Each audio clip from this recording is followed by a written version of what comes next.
So, we're here. Boom.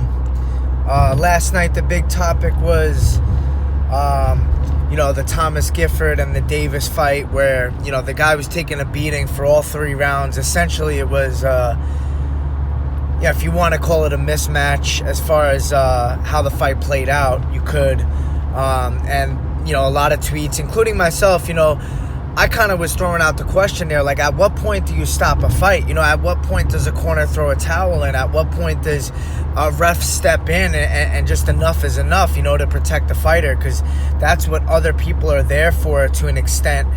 The fighter is not going to quit.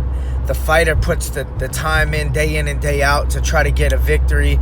And I think one of the biggest topics on, why fights don't get stopped and why towels don't get thrown in is that we get paid show money and then win money. And if you don't win, you don't get half your pay.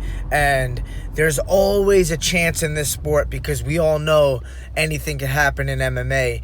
There's always an opportunity in the 3rd round where a guy comes back from a beating and lands a lucky shot or throws up a crazy triangle and lands a submission. So, it's always possible. So, of course, your corners, they care about your health, but they also care about your livelihood, and they want you to succeed. They want you to have that chance to make that money and to get 2 paychecks and support your family and put food on your kids' table. So, it's hard to just say, hey, throw the towel in, he's taking too much damage. But I understand that side as well because, obviously Gifford was taking a lot of shots. He wasn't putting a lot, of output back towards Davis.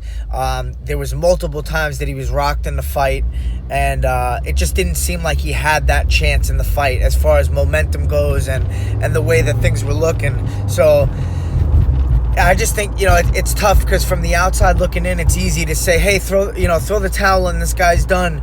But for a cornerman, you have to understand there's a lot of variables at play. There's a lot of time invested. There's a lot of hope.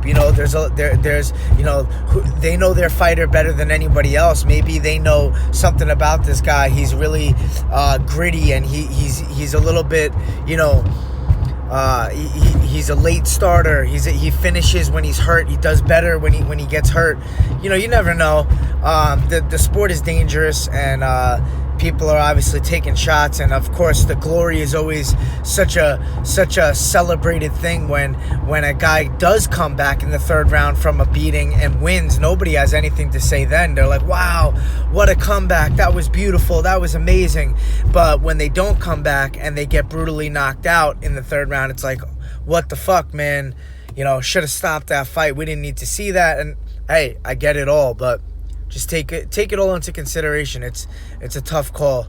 We have to figure out where the line's drawn, where we should call it quits and where we shouldn't, because I feel like that line